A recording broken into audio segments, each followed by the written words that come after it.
en los pasados días tomó posesión como presidente de los Estados Unidos Donald Trump. Y dentro de su posesión nos llamó la atención que se invitó a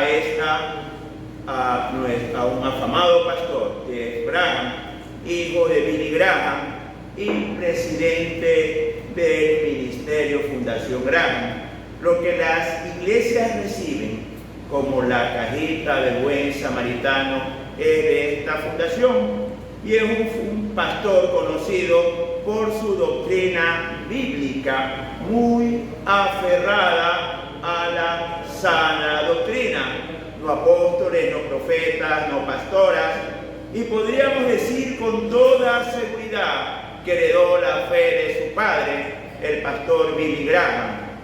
Para mí fue un motivo de mucha alegría y presté especial atención a su oración, donde él recalca lo que dice el profeta Daniel, que Dios todo lo puede, y es importante nosotros como creyentes en el Señor Jesucristo estar conscientes del por qué Billy Graham oró que Dios todo lo puede.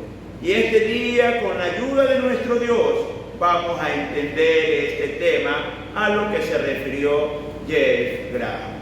Primero debemos entender cuál es el primer pecado del universo y el pecado más común.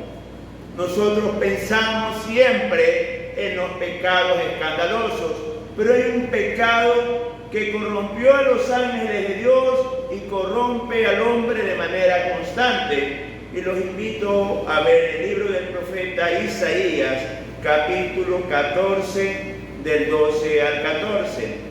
Libro de Isaías, capítulo 14, del 12 al 14. La palabra de Dios dice así: ¿Cómo caíste del cielo, oh lucero, hijo de la mañana?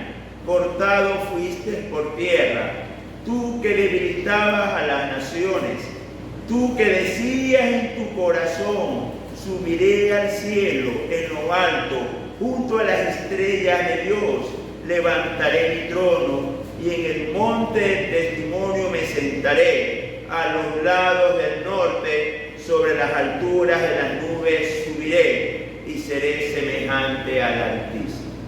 ¿A quién se refiere el profeta? El profeta no habla por sí mismo, es tomado por el Espíritu Santo y dice: ¿Cómo caíste del cielo, oh lucero, hijo de la mañana? Se está refiriendo a un ángel que cayó de la presencia de Dios. ¿Pero por qué cayó? Porque en su corazón decía algo: subiré al cielo, junto a las estrellas de Dios levantaré mi trono. No lo llegó a hacer, pero en su corazón él se creía superior a los demás y quería levantar su trono arriba junto a las estrellas de Dios.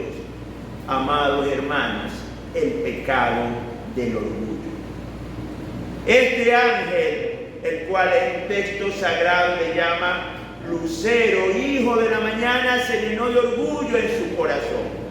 Él quiso enaltecerse y estar sobre los demás, y es el pecado más antiguo. Cayeron los ángeles y los hombres caen, vamos a usar la expresión, caen como moscas. Veamos que todo un planeta se fue tras este pecado, todo un mundo, todo un grupo de personas contadas en millones de millones. Veamos en Génesis capítulo 11, del 3 al 4. Y se dijeron unos a otros: vamos, hagamos ladrillo y cosámoslo con fuego. Y les sirvió el ladrillo en lugar de piedra y el asfalto en lugar de mezcla. Y dijeron: vamos, edifiquémonos una ciudad y una torre, cuya cúspide llegue al cielo, y hagámonos un nombre, por si fuéramos esparcidos sobre la faz de toda la tierra. La humanidad de antes del diluvio se propuso un proyecto de hacer una torre que llegue hasta el cielo. Querían ser iguales de Dios. Hermanos, pecado igual que el ángel conocido como Lucero, hijo de la mañana. Había orgullo en su corazón. Todo el planeta, todos los habitantes de la tierra de antes del diluvio se pusieron de acuerdo. Hicieron un plan: hagamos ladrillo, cosámoslo con fuego. Y el ladrillo fue en lugar de piedra y el asfalto en lugar de mezcla. Todo un planeta, todo un mundo de personas que querían ser iguales a Dios. Pero no solo fue el mundo de antes de Adán. Veamos un ejemplo que puede ser tomado igual que todos los hombres de la actualidad. Veamos el libro de Daniel, capítulo 4, del 28 al 30. Libro de Daniel, capítulo 4, del 28 al 30. Todo esto vino sobre el rey Nabucodonosor al cabo de 12 meses, paseando en el palacio real de Babilonia.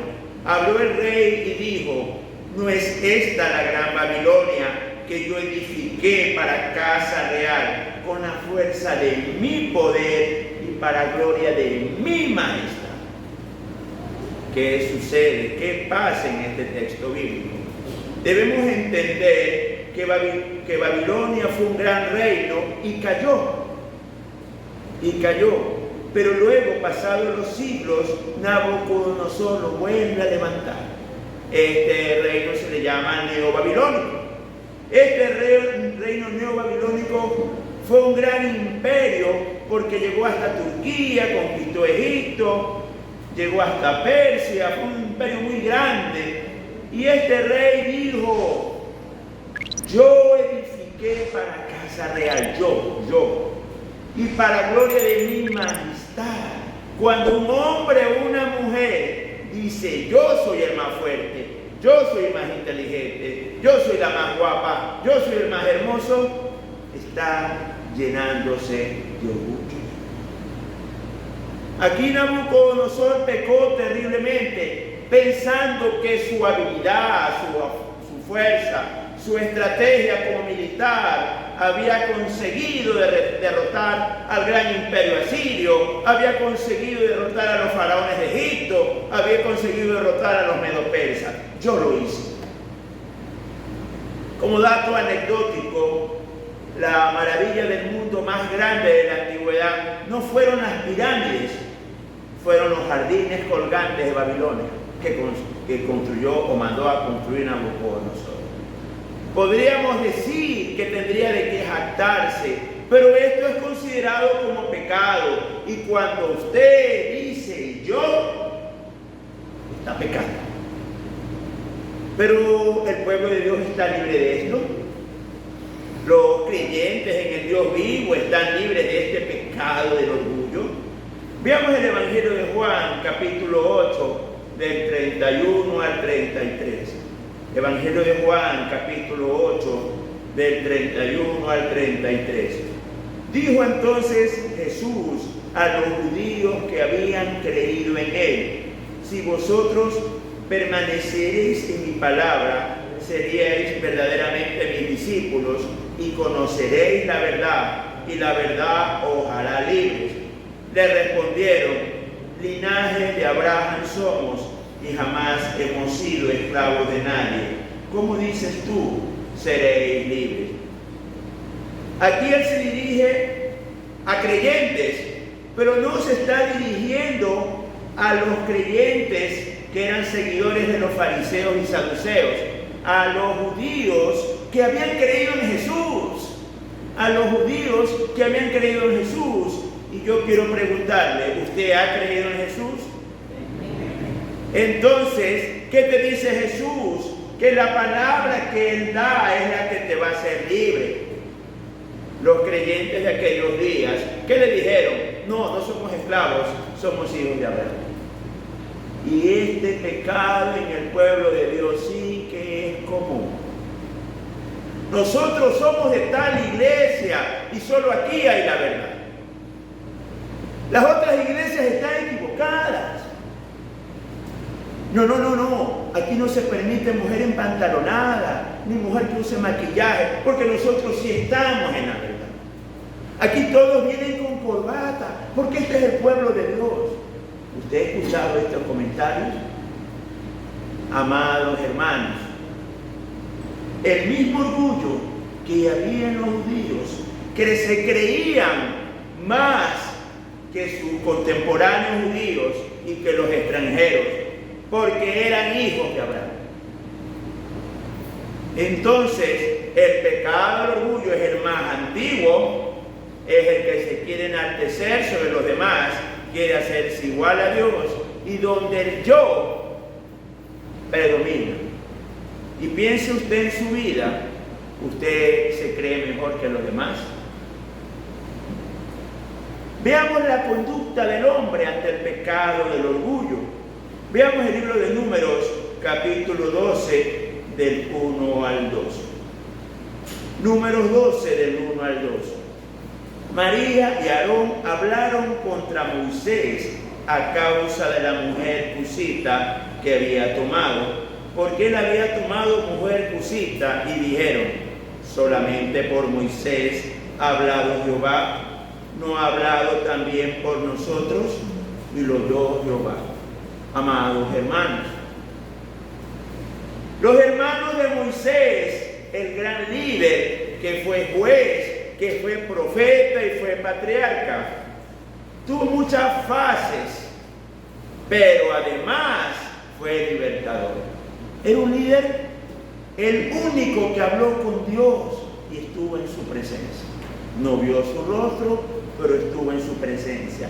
Pero sus dos hermanos, María y Aarón, que decían: también por nosotros ha hablado Dios.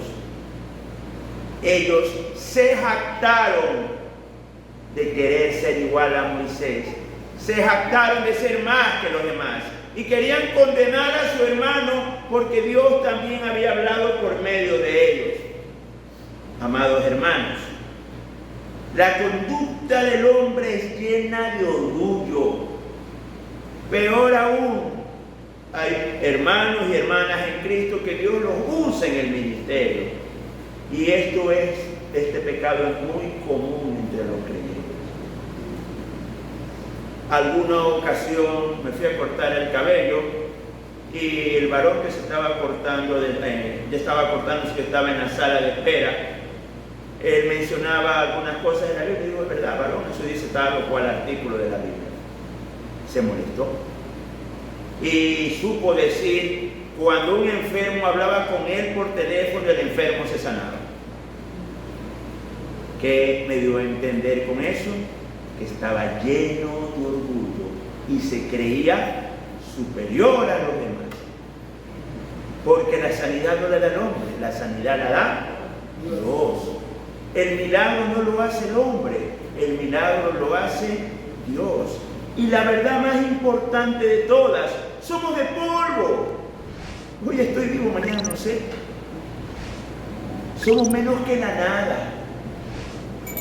Las generaciones pasan, los hombres pasan, y muchas veces caemos en el olvido. Nosotros somos de tránsito por este mundo y no podemos llenarnos de orgullo.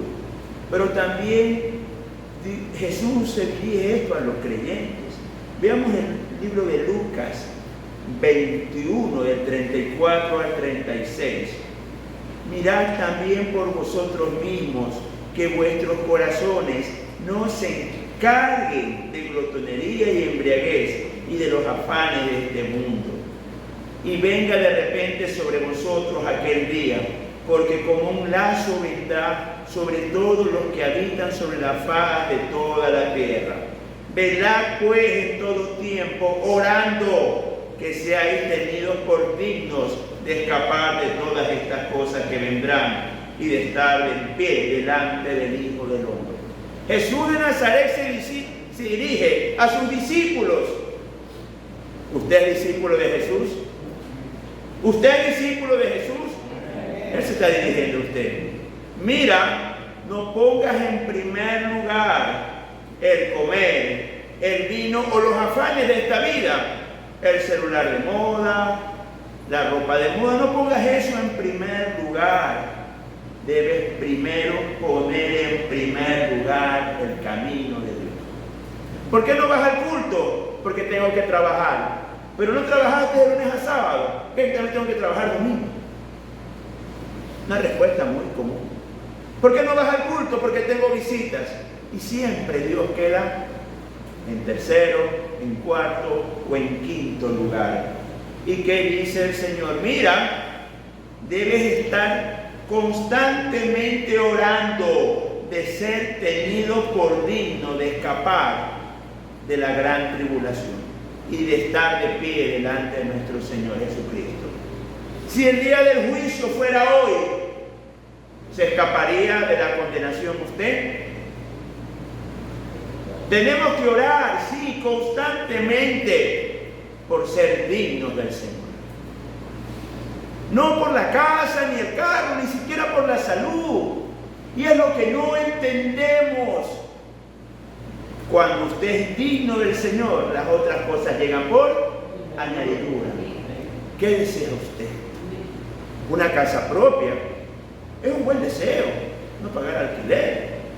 ¿Desea usted salud?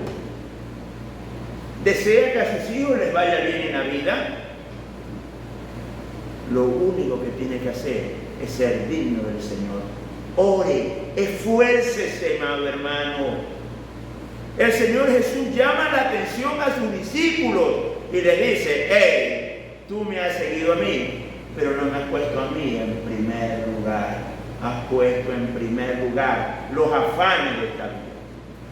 Y lo que debemos entender, amados hermanos, debemos entender que Dios es lo primero en nuestra vida. No hay más. Cuando usted es digno del Señor, todos los deseos de su corazón y más, Dios se lo va a conceder. Y quiero recalcar, y más. Muchas veces nos molestamos porque las cosas no salen como queremos. La pregunta es la voluntad de Dios? Le hemos preguntado a Dios: yo quiero este camino, ¿cuál es tu voluntad? ¿Es la escuela que tú has dispuesto para mí? ¿Es el colegio que tú has dispuesto para mí? ¿Es el trabajo que tú has dispuesto para mí? ¿Es el lugar que tú has dispuesto para mí? Porque muchas veces los afanes de esta vida hacen que nos olvidemos de Dios. Y muchas veces las autoridades se olvidan de Dios. Veamos Segunda de Reyes, capítulo 21, del 10 al 12. Segunda de Reyes, capítulo 21, del 10 al 12. Habló pues Jehová por medio de sus siervos los profetas, diciendo: por cuanto Manasés, rey de Judá, ha hecho estas abominaciones y ha hecho más mal que todo lo que hicieron los amorreos que fueron antes de él, y también ha hecho pecar a Judá con sus ídolos. Por tanto, así ha dicho Jehová, el Dios de Israel: he aquí yo traigo tal mal sobre Jerusalén y sobre Judá, que el que lo oyere le retiñarán ambos oídos. Voy a hablar de Manasés, un excelente rey. Hizo torres, hizo cisternas, metió agua a las ciudades e hizo caballerizas. Hizo muchísimas obras. Pero por causa de este rey cayó la desgracia sobre Israel. Este rey dejó atrás a Dios. Y no entendemos las consecuencias de esto. Dios no puede estar atrás de nada. Dios está atrás está sobre las cisternas, sobre las torres, sobre cualquier cosa.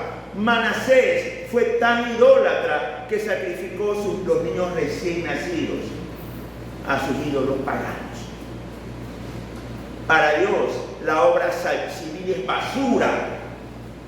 Y Él castigó terriblemente a Israel por culpa de Manasés, porque tiró a Dios a segundo lugar. Él no fue como su padre Ezequías, que no hizo las obras de Manasés, pero se doblegó ante el Señor, rompió los lugares altos y volvió a la adoración al Dios vivo y verdadero. Somos hombres imperfectos. Por eso me impactó la oración de Jeff Graham, pastor muy respetado, por luchar por la sana doctrina en un mundo cristiano muy liberal e inclusivista que se va tras el pecado. Amados hermanos, la obra de Manasés hizo que a Israel le vaya peor que su peor pesadilla. Veamos Segunda de Reyes 25 del 8 al 10. Segunda de Reyes 25 del 8 al 10. En el mes quinto, a los 7 días del mes, siendo el año 19 de Nabucodonosor, rey de Babilonia, vino a Jerusalén Nabuzaradán, capitán de la guardia, siervo del rey de Babilonia, y quemó la casa de Jehová, la casa del rey, y todas las casas de Jerusalén, y todas las casas de los príncipes quemó a fuego, y todo el ejército de los caldeos que estaba con el capitán de la guardia derribó los muros alrededor de Jerusalén. ¿Qué ha pasado aquí? Ezequías, rey de Judá, un hombre santo que puso a Dios en primer lugar, impidió que el castigo venga sobre el pueblo, porque él puso en primer lugar a Dios, pero su hijo no lo hizo así. Se fue tras la idolatría, tras la abominación, y a consecuencia del pésimo gobierno de Manasés, donde antepuso la idolatría, ¿qué pasa con el pueblo? Quemaron el templo de Dios, quemaron el templo, quemaron la casa del rey, quemaron toda la ciudad y quemaron los muros que protegían la ciudad. Ustedes saben que la deportación en aquellos días tenían que ir desnudos para que no puedan huir, y se los llevaron esclavos a Babilonia por consecuencia del mal gobierno de Manasés. Esas son las consecuencias, y discúlpeme que repita la expresión, de ser orgullosos, querer imponer nuestra voluntad y no someternos a la voluntad de Dios. Me da mucha alegría escuchar que el primer decreto del presidente Trump es suspender todo poco de sexos y solo reconocer varón y mujer. Solo varón y mujer. Las sociedades de gobiernos inclusivistas, gays, lesbianas, bisexuales y travestis han reclamado, pero debemos entender que primero es Dios, luego lo que creen estas personas con problemas mentales de identidad. Veamos qué nos dice Dios a nosotros cuando no lo ponemos en primer lugar a Dios. Hebreos capítulo 10 del 26 al 31. Hebreos capítulo 10 del 26 al 31. Porque si pecaremos voluntariamente después de haber recibido el conocimiento de la verdad, ya no queda más sacrificio por los pecados, sino una horrenda expectación de juicio y de hervor de fuego que ha de devorar a los adversarios. El que viola la ley de Moisés por el testimonio de 2 o de 3 testigos muere irremisiblemente. ¿Cuánto mayor castigo pensáis que merecerá el que pisoteare al Hijo de Dios y tuviere por inmunda la sangre del pacto en el cual fue santificado, e hiciere afrenta al Espíritu de gracia? Pues conocemos al que dijo: mía es la venganza, yo daré el pago, dice el Señor. Y otra vez, el Señor juzgará a su pueblo. Horrenda cosa es caer en manos del Dios vivo. Usted conoce la verdad. Usted quizás esté pecando con el pecado del orgullo. Usted debe arrepentirse de su pecado. Usted conoce la voluntad de Dios y debe analizar su vida y debe ver si hay algo que no le agrada a Dios. Porque si usted persiste en pecar, ya no queda sacrificio por su pecado, sino una horrenda expectación de juicio, porque usted se ha ganado a Dios como su enemigo, porque prefirió el pecado antes que a Dios. Amado hermano, cuidado, usted ha tenido por inmunda la sangre de Jesús. Algo asqueroso la sangre de Jesús. Usted, cuidado, va a estar pisoteando a nuestro Señor Jesucristo. Y habrá dicho, yo no quiero el Espíritu Santo, yo prefiero el pecado. ¿Qué le dice Dios? Yo te voy a pagar. El Señor te va a juzgar. Y horrenda cosa es caer en manos del Dios vivo. Debemos analizar nuestra vida. Debemos analizar nuestra vida. Debemos analizar nuestro orgullo. Ángeles, líderes religiosos, un planeta entero y el común de los hombres pecan con orgullo. Seguimos a los que promueven el mal y no entendemos que el juicio de Dios y las leyes de Dios son lo primero en nuestra vida. ¿Qué debemos hacer ante esta verdad? Veamos qué hizo Nabucodonosor en el libro de Daniel, capítulo 4, del 34 al 37. Libro de Daniel, capítulo 4, del 34 al 37. Mas al fin del tiempo, yo, Nabucodonosor, alcé mis ojos al cielo, y mi razón me fue devuelta, y bendije al Altísimo, y alabé y glorifiqué al que vive para siempre, cuyo dominio es sempiterno, y su reino por todas las edades. Todos los habitantes de la tierra son considerados como nada, y él hace según su voluntad en el ejército del cielo y en los habitantes de la tierra. Y no hay quien detenga su mano y le diga, ¿qué haces? En el mismo tiempo, mi razón me fue devuelta, y la majestad de mi reino, mi dignidad, mi grandeza volvieron a mí, y mis gobernadores y mis consejeros me buscaron, y fue restablecido en mi reino, y mayor grandeza me fue añadida. Ahora yo, Nabucodonosor, alabo y engrandezco y glorifico al Rey del cielo, porque todas sus obras son verdaderas y sus caminos justos, y él puede humillar a los que andan con soberbia. Nabucodonosor se arrepintió. Se arrodilló y reconoció que Dios todo lo puede. Todos los habitantes de la tierra son considerados como nada. Nosotros somos nada delante de Dios. Nosotros somos nada, somos menos que polvo. Él hace lo que quiere en la tierra y en los cielos. No hay quien puede decirle a Dios, detente. Nosotros debemos humillarnos ante Dios y decirle, Señor, sea tu voluntad, no la mía. ¿Usted cree que Dios todo lo puede? ¿Usted cree que Dios todo lo puede? Humíllese ante Dios y sea obediente a su voluntad, y todas las cosas le serán dadas por añadidura. Amén, hermanos. No se olvide que Dios todo